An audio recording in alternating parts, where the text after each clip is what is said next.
In today's video, we're taking you on an exciting journey to one of the world's most enigmatic and isolated countries, Turkmenistan. From its strange laws to the strong cult of personality, this nation is full of customs and traditions that might leave you speechless. Get ready to discover 11 fascinating things that make Turkmenistan truly unique. Let's dive in with Fledgling Eagle. 11. The Hidden Realm of Turkmenistan. Turkmenistan, located in the heart of Central Asia, is one of the most enigmatic and secluded nations on Earth. Bordered by Kazakhstan to the north and Afghanistan to the south, it remains largely unknown to much of the world. The country's defining characteristic is the immense Karakum Desert, which spans over half of its land area. Beneath this vast expanse of sand lies some of the world's richest natural gas reserves, positioning Turkmenistan as a major energy player. Natural gas makes up 80% of the nation's exports, hinting at the untapped wealth beneath its surface. Hey there, where are you from? I want to know which city you're watching our video from. Please leave a comment so we don't feel lonely. A small action like this will motivate us to make more videos. Thank you and much love to you. Despite its abundant resources, Turkmenistan is a land full of contrasts.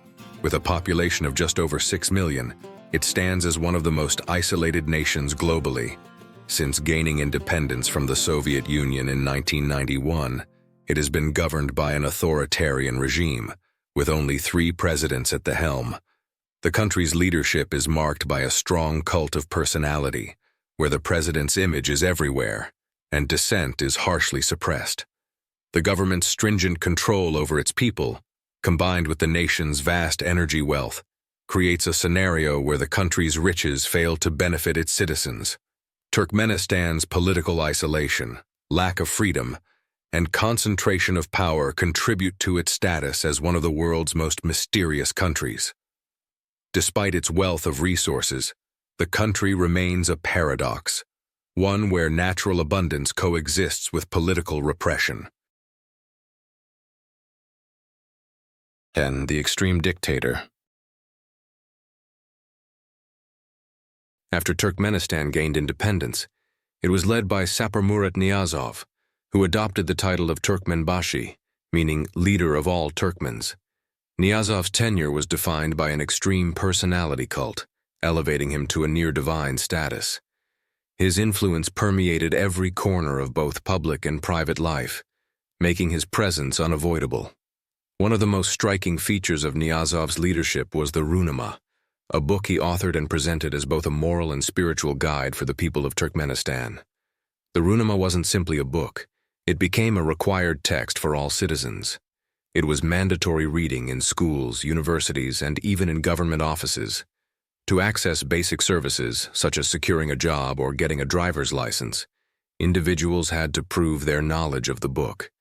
This made the Runa not just a guide, but a tool for spreading Niyazov's personal ideology throughout the nation. Under his rule, Turkmenistan's obsession with the Runa and Niyazov's ideology became symbolic of the government's tight control over its citizens. While the country's vast natural resources had the potential to bring wealth, much of its energy was instead focused on maintaining the dictator's power. This created a nation that was not only politically isolated, but also deeply shaped by the personal beliefs and whims of a single ruler. All right, if you're new to this channel, Fledgling Eagle warmly welcomes you. If you enjoyed this video, please hit the subscribe button and remember to turn on the notification bell to catch our upcoming content.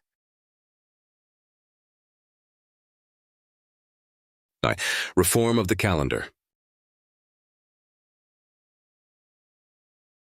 As if the Runa wasn't already eccentric enough, Saparmurat Niyazov took his fixation on personalizing everything to even more absurd extremes by completely revamping the country's calendar. In a move that seemed straight out of a dystopian regime, he renamed the months and days of the week to honor historical figures, cultural icons, and, unsurprisingly, himself. January was renamed Turkmenbashi, in homage to Niyazov's title, Father of all Turkmens. April became Gurban Sultan after the president's mother. Even the days of the week weren't spared. Tuesday was rebranded as Yazgun, Youth Day, and Thursday as Sogap, Justice Day. These changes weren't just symbolic, they were mandatory. The new names were used in official documents, taught in schools, and even featured in daily routines such as TV programming. Niyazov's overhaul of the calendar was a clear reflection of his government's relentless effort to imprint his personal legacy on every aspect of life in Turkmenistan. Citizens couldn't escape the constant reminders of his power, and these reforms served as yet another method for reinforcing his cult of personality. It was as though time itself had been reshaped to serve as a constant reminder of his dominance, leaving no room for daily life without acknowledging his omnipresence. 8. Bizarre laws.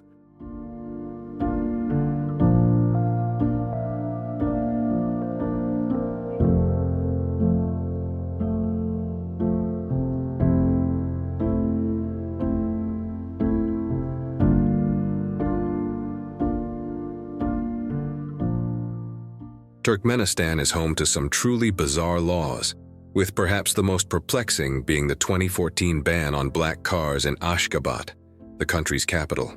This unexpected decree issued by President Gurbanguly Berdimuhamedov left the public shocked and many car owners bewildered. The ban was introduced without prior notice, and numerous drivers were left stunned to find their black cars impounded. The reasoning behind this strange law is rooted in the president's personal obsession with the color white, which he associates with happiness and prosperity.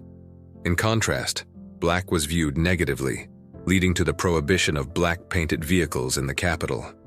To retrieve their cars, owners were required to repaint them white and sign an agreement to follow the new regulation. This peculiar preference for white goes beyond the automotive world. Ashgabat's skyline is dominated by gleaming white marble buildings, reflecting the president's grand vision for the city and the nation. This obsession with white exemplifies how Turkmenistan's leadership has imposed its personal tastes on the entire country, turning everyday life into a mirror of the president's values. In a nation already known for its eccentricities, this law only underscores the extreme and authoritarian nature of the regime.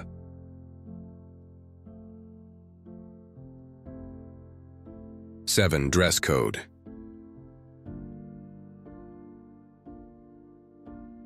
In Turkmenistan, the expectations regarding women's clothing are strict and deeply embedded in the country's broader control over personal freedoms. Wearing modern attire, such as jeans or form-fitting dresses, is prohibited for women, who are instead required to wear traditional, modest clothing when in public. This typically includes the balak, wide-legged embroidered pants, often paired with long dresses that meet both cultural and government standards.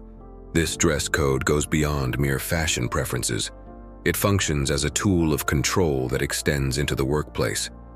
For instance, female government workers are compelled to sign agreements pledging not to use beauty services, limiting their ability to express themselves through appearance.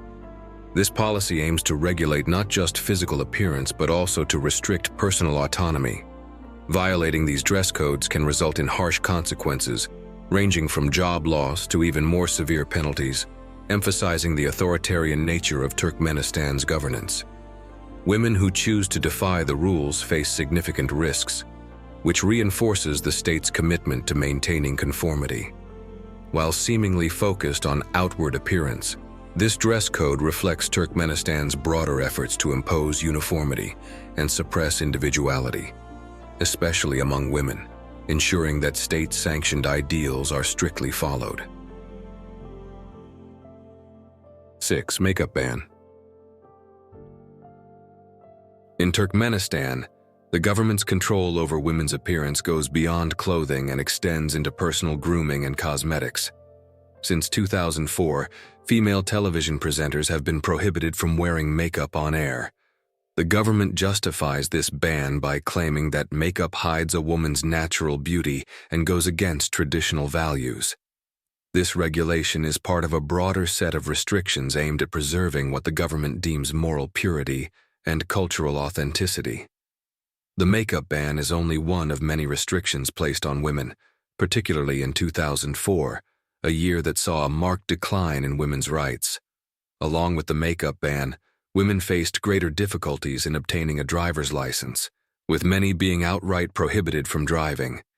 Beauty services, including hair salons and spas, were also banned, further limiting women's freedom and ability to express themselves. These measures highlight the authoritarian nature of Turkmenistan's government, which exerts strict control over its citizens' lives, especially women. The ban on makeup, along with other regulations, demonstrates the state's desire to impose a uniform, state-approved version of morality and tradition. By regulating personal appearance so extensively, the government aims to enforce conformity and suppress individuality, dictating not only what women wear, but also how they present themselves in every aspect of their lives. 5. Worship of the President. Saparmurat Niyazov's rule was defined by an all-consuming cult of personality, where the glorification of the president reached absurd extremes. Giant golden statues of Niyazov were erected throughout Ashgabat, some reaching as high as 20 meters, costing millions of dollars. Money that could have been spent addressing the country's dire social and economic issues.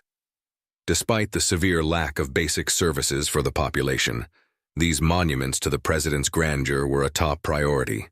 Niyazov's face appeared on everything from stamps to banknotes, further cementing his presence in daily life. Public institutions, including schools, hospitals, and even airports, were named after him. In a bizarre twist, every citizen received a watch featuring his image, ensuring they were reminded of the president every second of the day. This obsessive veneration of Niyazov extended beyond just symbols.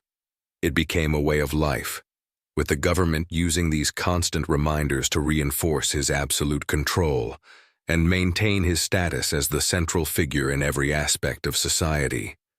The surreal extent of this worship highlighted the authoritarian nature of his regime, where Niyazov's power and influence seemed to know no bounds. The people of Turkmenistan were forced to live under the omnipresent shadow of their leader, whose image and ideology permeated every corner of life. 4. An ice rink in the desert. In one of the most outlandish projects ever conceived by a leader, Saparmurat Niyazov envisioned an ice palace in the heart of Turkmenistan's desert. In 2004, despite the region's intense heat, where summer temperatures regularly exceed 50 degrees Celsius, 122 degrees Fahrenheit, Niyazov revealed plans to build a massive ice palace in the mountains near Ashgabat. The grand vision was to create a winter sports complex complete with ice rinks for hockey, figure skating, and skiing, alongside cafes and restaurants. The facility was designed to accommodate up to 1,000 people, including children who could learn to skate and ski, a stark contrast to the country's scorching climate. Against all odds, the project was completed, showcasing Niyazov's unwavering determination to turn his extravagant ideas into reality. Even after his death, the ice palace remained a symbol of his rule, an enormous 18,000 square meter complex dedicated to winter sports in a nation where snowfall is almost unheard of. The palace, like much of Ashgabat's architecture, was built with a signature obsession for white marble, making it an unmistakable and surreal addition to the city's skyline.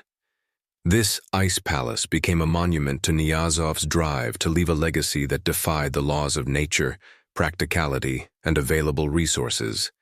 It stands as one of the most bizarre symbols of his leadership.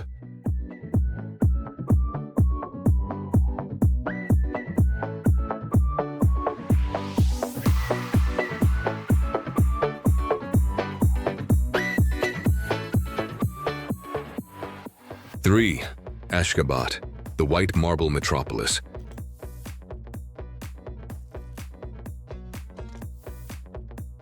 Ashgabat, the capital of Turkmenistan, is a city that mesmerizes with its bold and almost otherworldly architecture. Often referred to as the City of White Marble, it boasts wide, radiant marble sidewalks, meticulously tended flower beds, and streetlights that resemble sculptures. The city shines brilliantly under the sun, giving it a dreamlike quality. Ashgabat holds the world record for having the highest concentration of white marble buildings, with over 500 structures covering an impressive 4 million square meters, a distinction that earned the city a place in the Guinness World Records.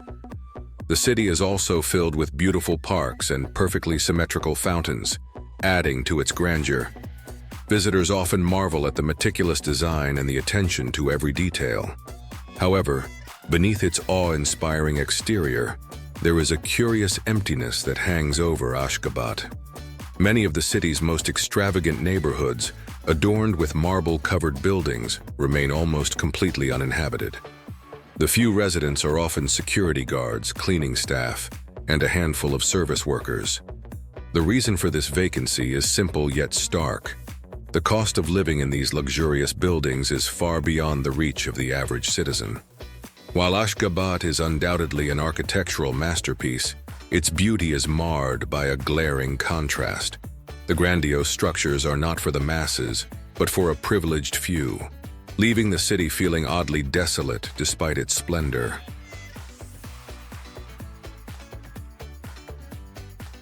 To the Golden Dog.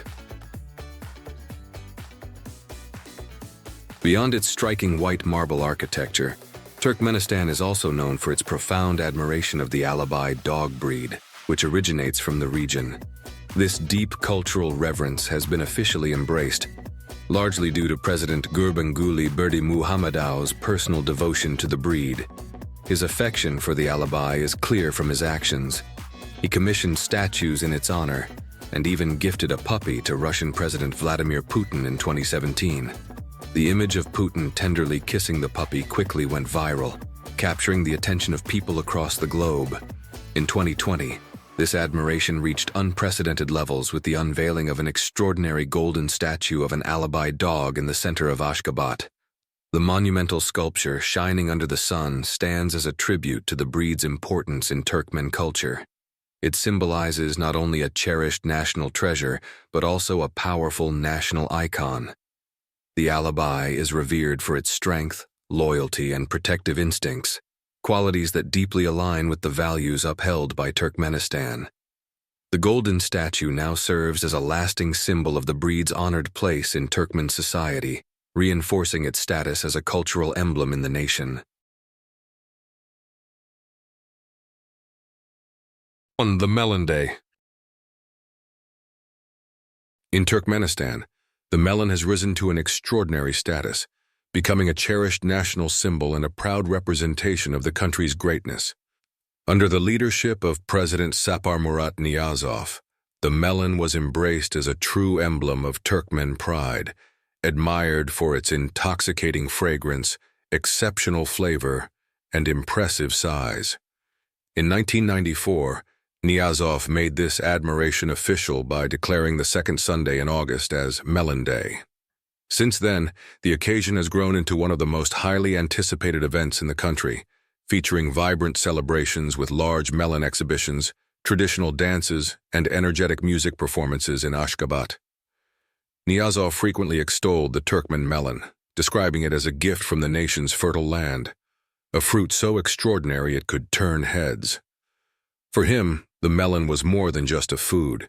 It symbolized Turkmenistan's natural wealth and unique character.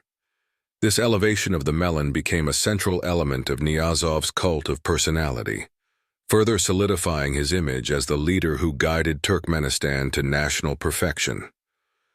Through the annual celebrations, the melon was transformed from a mere agricultural product into a powerful symbol of national pride, reflecting both the country's prosperity and Niyazov's vision for Turkmenistan's place in the world.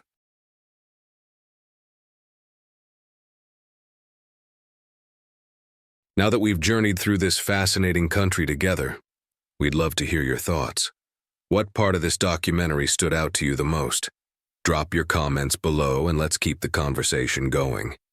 If you enjoyed the video and want to see more content like this, don't forget to give us a thumbs up. And if you're not subscribed yet, be sure to hit that subscribe button and turn on the notification bell so you never miss an update. Thanks for watching and staying with us until the end. Take care and we'll catch you in the next video. See you soon.